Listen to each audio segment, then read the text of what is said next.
Un nuevo y poderoso testimonio de este fantástico libro te espera. Bienvenido.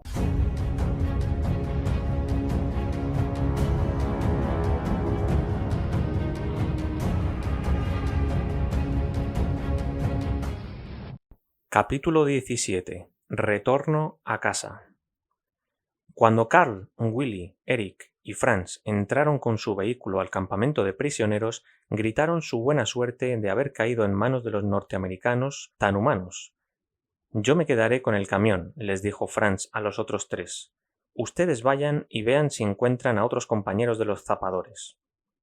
«Señor», oró él, mientras la vida del campamento transcurría, agitada, frente a sus parabrisas.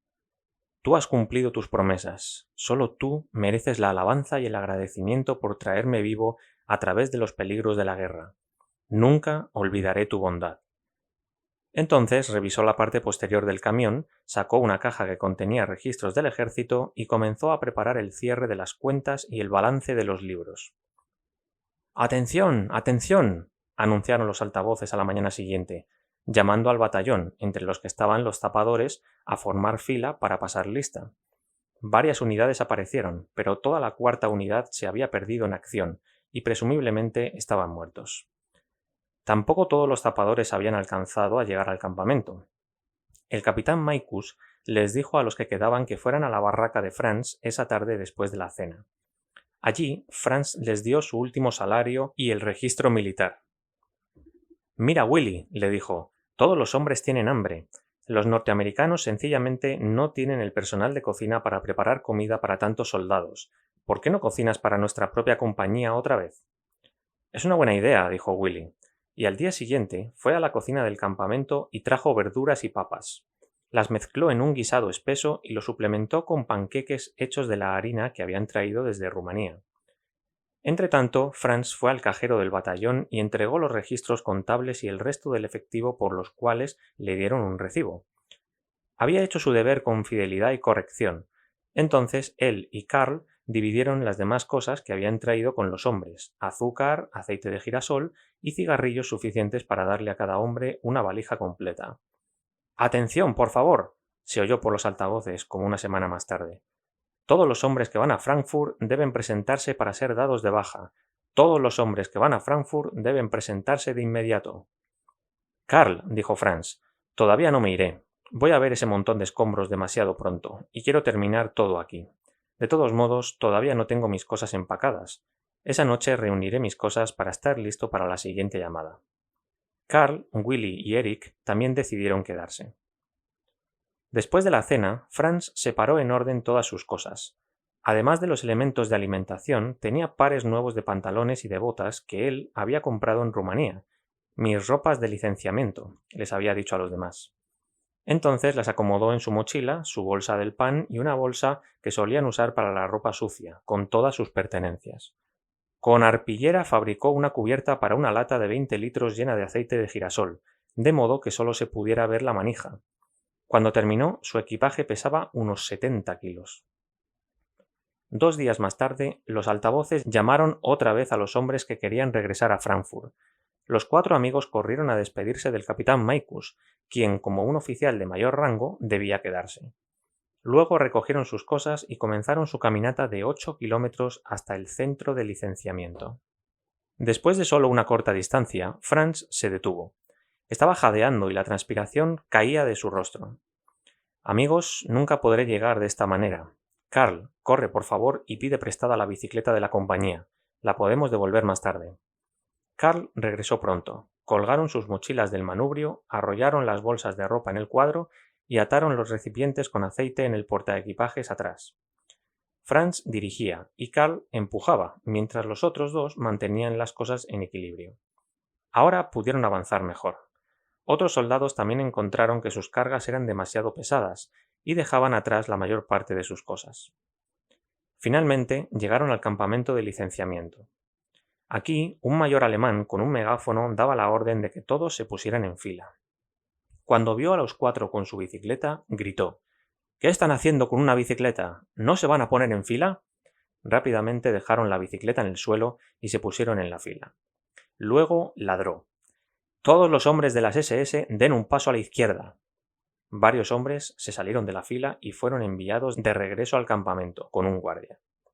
El resto fue conducido a unos vagones en el que se había establecido el centro de licenciamiento. En el primer vagón, un médico hacía un examen físico. Después que los hombres se desvestían, les tomaba la presión arterial y escuchaba el corazón y los pulmones. Finalmente, le decía a cada uno: «Levanta tu brazo derecho». «Bien». «Ahora levanta el izquierdo». «Bien». «Puedes vestirte». Franz, completamente confundido por esta maniobra, observaba con curiosidad mientras los otros pasaban por esta rutina. Cuando le llegó el turno de levantar los brazos al sargento Eric, Franz notó que tenía tatuado un número en la parte inferior del brazo. «Ajá», dijo el médico, «encontramos uno. Los hombres de las SS no serán liberados. Espera afuera hasta que venga un guardia». «Eric», dijo Franz cuando los 4 hombres se habían reunido alrededor de la bicicleta, «nunca me enteré de que pertenecías a las SS. Ni siquiera apoyabas a los nazis. ¿Qué ocurrió?» «Me uní a las SS antes de la guerra», dijo Eric con un suspiro. «Pero pronto me desilusioné y dejé las filas. Cuando vino la guerra me ofrecí como voluntario en el ejército regular. Supongo que volveré al campamento, de modo que puedo devolver la bicicleta». Con tristeza, los amigos se despidieron. Franz, Karl y Willy tomaron sus papeles para la licencia al siguiente vagón del tren para la aprobación final. «¡Firmes!», les dijo el coronel norteamericano que estaba detrás de la mesa. Los hombres se pusieron firmes. Por el hábito, Karl, que había sido un fuerte opositor del Führer, estiró su brazo derecho y dijo: «¡Heil Hitler!». El coronel lo miró, disgustado y con rechazo. «Licencia negada», murmuró. «Ahora usted», le dijo a Franz, volviéndose a él, «deme sus papeles». Después de mirarlos, le dijo en alemán fluido: «Veo que en su registro hay una anotación que dice que después de la guerra debe ser llevado ante una corte marcial». «Sí, señor». Franz había estudiado esa anotación con mucho cuidado. «¿Qué hizo usted para ganar esto?» «Rehusé obedecer una orden por razones religiosas. Soy adventista del séptimo día y guardo el sábado como mi día santo, como nos ordena la Biblia. Una vez en mi día de reposo hubo un ataque y rehusé realizar mis tareas porque era el sábado». Un momento. Las cejas y la voz del coronel mostraron su incredulidad. «No puede hablar en serio. ¿Durante toda la guerra guardó el sábado en el ejército nazi y además sobrevivió?» «Sí, señor. Dios me protegió, aun en el ejército alemán». «Eso es sorprendente», dijo el coronel. «Yo mismo soy judío, de paso. Pero aun en el ejército norteamericano no guardo el sábado porque es demasiado difícil». «Coronel», dijo Franz en forma valerosa, «le recomiendo que guarde el sábado». «Supongo que realmente debería hacerlo», respondió el hombre, pero todavía sacudiendo su cabeza con sorpresa, siguió con la entrevista. «¿Cuál es su ocupación?» «Soy ministro del Evangelio y colportor. Vendo libros religiosos casa por casa». «Lo lamento. Podemos liberar solo a granjeros en esta ocasión. ¿Sabe algo del trabajo en una granja?» «Bueno, desde los 6 a los 14 años viví con mi abuelo. Él era agricultor en el sur de Alemania. Yo sé cómo hacer todas las tareas del campo». «Pero no puedo permitirlo», dijo el coronel sacudiendo la cabeza. «Su experiencia no es actual». Repentinamente tuvo una idea.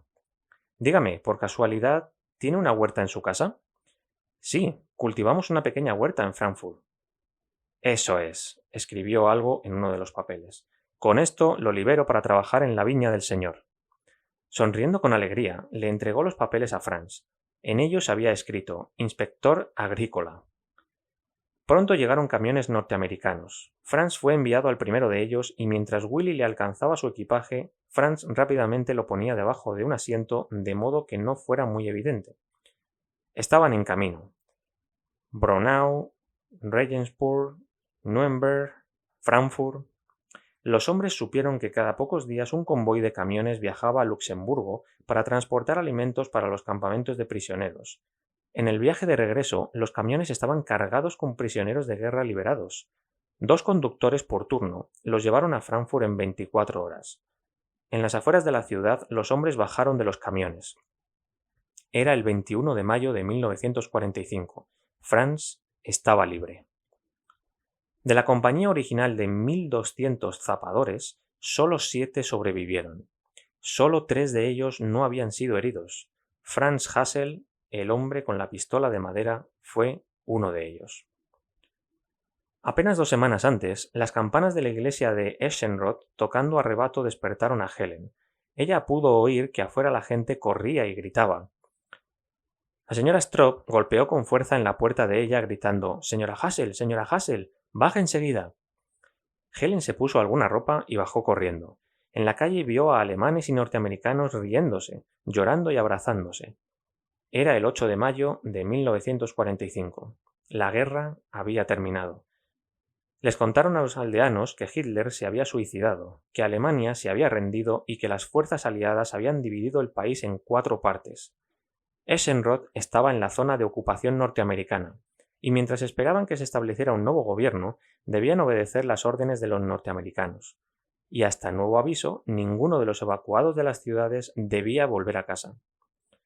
«Hijos, hijos, vengan a la casa», dijo Helen llamándolos. Ya en su habitación, la pequeña familia se arrodilló con corazones agradecidos y dieron gracias a Dios por haberles permitido pasar la guerra con seguridad. «¿Pero dónde está papá?», susurró Lot al terminar la oración. «¿Estará vivo todavía?». «Por favor, Dios, tráelo de vuelta a casa», oró Helen. Lentamente pasaron los días y las semanas. Las cosas no eran muy diferentes a las semanas finales de la guerra, excepto que la ardiente ciudad de Frankfurt ya no iluminaba el cielo con su brillo naranja. Los niños asistían a la escuela y ayudaban en el campo, ya que quedaba muy poca gente que pudiera trabajar. No habían tenido noticias de papá por mucho tiempo. Su última carta había sido enviada desde los montes Cáucaso, en Rusia, y se susurraba que todos los soldados alemanes atrapados allá habían sido enviados a campos de concentración en Siberia. En las afueras de Frankfurt, Franz y Willy miraban atónitos la enorme pila de equipaje en la vereda alrededor de ellos. «Willy, no hay manera de que podamos llevar todo esto», dijo el hombre mayor. «Quédate aquí para cuidar esto, mientras yo trato de conseguir algo para llevarlo». Franz quedó angustiado al ver la destrucción en la ciudad. Más tarde supo que el 80% de Frankfurt había sido arrasada. Aquí y allá había mujeres cavando en medio de los escombros buscando elementos todavía usables. Un muchacho estaba sacando la argamasa de unos ladrillos para poder usarlos de nuevo. Acercándose en dirección a él, Franz vio a un hombre mayor tirando de un carrito de mano. Eso era exactamente lo que necesitaba. «Perdóneme, ¿este carrito es suyo?» «Sí. Acabamos de ser liberados de un campamento de prisioneros de guerra. Tenemos muchas cosas para transportar. Si usted me presta su carrito, le daré para que elija 100 marcos o 2 kilos de tabaco para cigarrillos o medio litro de aceite de girasol. Le devolveremos el carrito en pocos días». El hombre lo estudió con cuidado.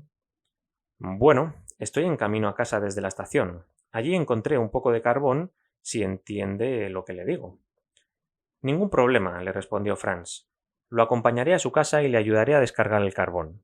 «Sí, por supuesto», aceptó el hombre. «De paso, aceptaría el aceite». El hombre no le preguntó el nombre ni la dirección de Franz, pero con buena voluntad le prestó el carrito. Cuando Franz regresó a donde había quedado Willy, cargaron sus pertenencias, las cubrieron con una lona para protegerlas de ojos codiciosos, tirando y empujando, avanzaron por entre los escombros. «Oh», dijo Willy, «veo que no avanzaremos muy rápido». «¿Por qué es eso?» «Mira quiénes vienen, las esposas». Viendo a los soldados, las mujeres convergían desde todas direcciones. Sus cuerpos demacrados y sus ropas desgarradas contaban la historia de la devastación de la guerra en casa. En silencio miraron a los hombres con ojos llenos de esperanza y temor. De inmediato comenzaron las preguntas. «¿De dónde vienen ustedes?» «Venimos del frente oriental», dijo Willy. «Mi esposo también estuvo allí», dijo una de las mujeres, y otras hicieron sus propias preguntas, dando nombre tras nombre. «¿Han visto ustedes a George Snyder? ¿Tienen noticias de Heinrich Herbert?» «Miren, señoras, sean razonables», respondieron ambos hombres. «No podemos conocer a todos los que lucharon en Rusia». Franz se dirigió a Willy. «Si esto no para, nunca llegaremos a casa. De ahora en adelante diremos que llegamos recientemente de Austria». Otra mujer se dirigió a ellos. «¿De dónde vienen ustedes?» «Acabamos de llegar de Austria». «Mi hijo menor». «Hans Kimmel estaba allí. No he oído nada de él por meses. Mis otros 3 hijos cayeron en Rusia. ¿Saben algo de él?» «No, lo lamentamos. No conocemos a nadie con ese nombre. No tenemos noticias». «Franz, esto no funciona», dijo Willy. «Tratemos de decir que acabamos de llegar del campamento de prisioneros». Había soldados norteamericanos junto a cada puente que tenían que cruzar. Cada vez tenían que mostrar sus papeles.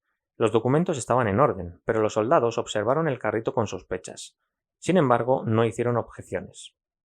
Otra mujer vino corriendo tras ellos. ¿De dónde vienen? Recién fuimos liberados del campamento de prisioneros. ¿En qué unidad estaban ustedes? Compañía de Zapadores, Park 699. Mi esposo también estaba en ella. ¿Saben algo de Ludwig Keller? Señora Keller, dijo Franz, su esposo estaba en el mismo camión con nosotros. Tal vez ya está frente a la puerta de su casa sin poder entrar. Con un grito de alegría, la mujer se dio vuelta y se fue corriendo. Willy, dijo Franz un poco más tarde, mejor vayamos a mi departamento primero. Está del otro lado de la ciudad todavía, pero está más cerca que el tuyo. Bueno, si eso te parece bien. A la tardecita finalmente llegaron a su meta. Después de ver sección tras sección de la ciudad arrasada, casi los aturde de vista del grupo de 6 grandes edificios de departamentos todavía intactos. Como una enorme fortaleza se elevaban en medio de los escombros.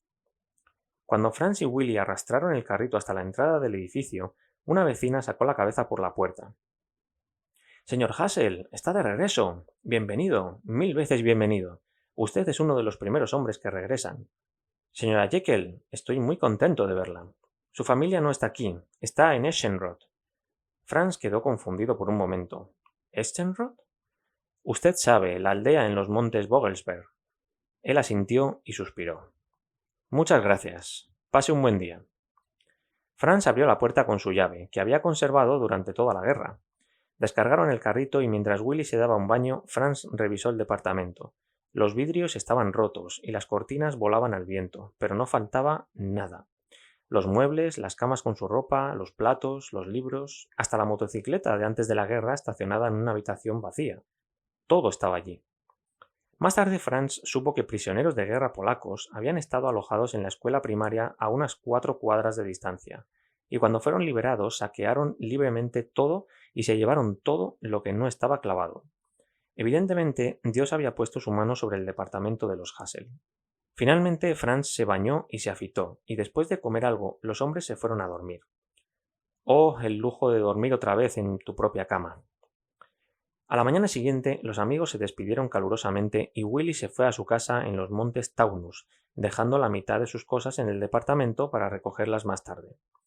Sabiendo que su familia estaba probablemente a salvo en esa aldea remota, Franz caminó los 12 kilómetros que lo separaban de las oficinas de la asociación para informar de su regreso. El presidente de la asociación les dio la bienvenida.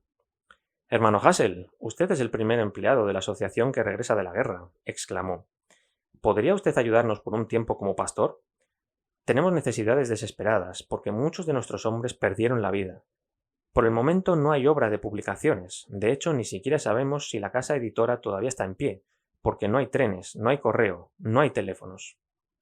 Le digo una cosa, dijo Franz. Si Dios me necesita como pastor, seré un pastor.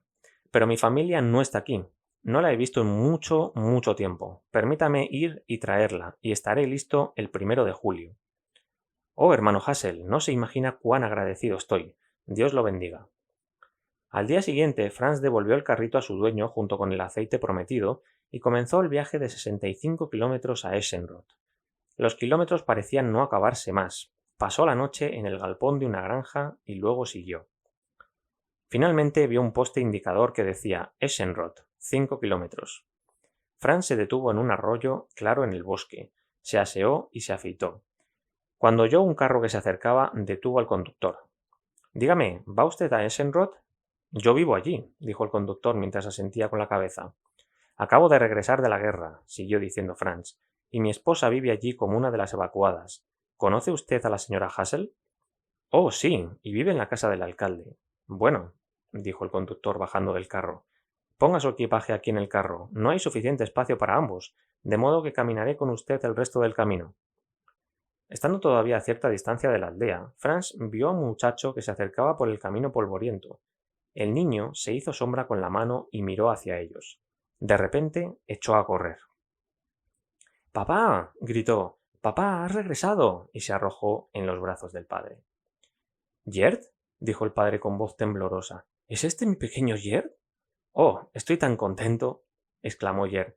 Ha estado caminando por este camino cada día esperando ser el primero en verte. Oh, papá. El conductor del carro sonrió. Súbete al carro, hijo, le dijo, y pienso que me pondré a tu lado para estar seguro de que no te escaparás con los caballos. Yo me iré caminando, no podría quedarme sentado tranquilo ni un momento. En ese fresco atardecer de mayo, Helen estaba sentada en el rústico banco de madera delante de la casa de la granja, pelando arvejas. Los niños mayores estaban jugando afuera, mientras que la pequeña Susie hacía flotar las vainas de las arvejas en una olla con agua. A la distancia vio al vecino que volvía del mercado en su carro tirado por 2 caballos. Un hombre alto, muy tostado por el sol, seguía detrás, a cierta distancia. Helen no lo conoció, y se preguntaba hacia dónde se dirigía. En ese momento notó a Gerd, en el carro junto al vecino, sonriendo orgullosamente. Cuando llegaron más cerca, el carro se detuvo y el vecino le dijo: «Señora Hassel, le estoy trayendo una visita. Espero que esté contenta con ella». Levemente sorprendida, Helen respondió: «Fue muy bondadoso de su parte haberlo traído ayer en su carro». Para entonces, el extraño hombre alto los había alcanzado y estaba bajando su equipaje del carro. Se acercó mientras Helen le miraba fijamente el rostro, de color pardo oscuro. Entonces el extraño comenzó a reírse, y Helen lo reconoció. «Chicos», gritó con alegría cuando pudo hablar otra vez, «chicos, vengan rápido, algo maravilloso ha ocurrido. Nuestro papá ha regresado. Nuestro papá está en casa». Después de 6 años de guerra y separación, la familia Hassel estaba otra vez reunida.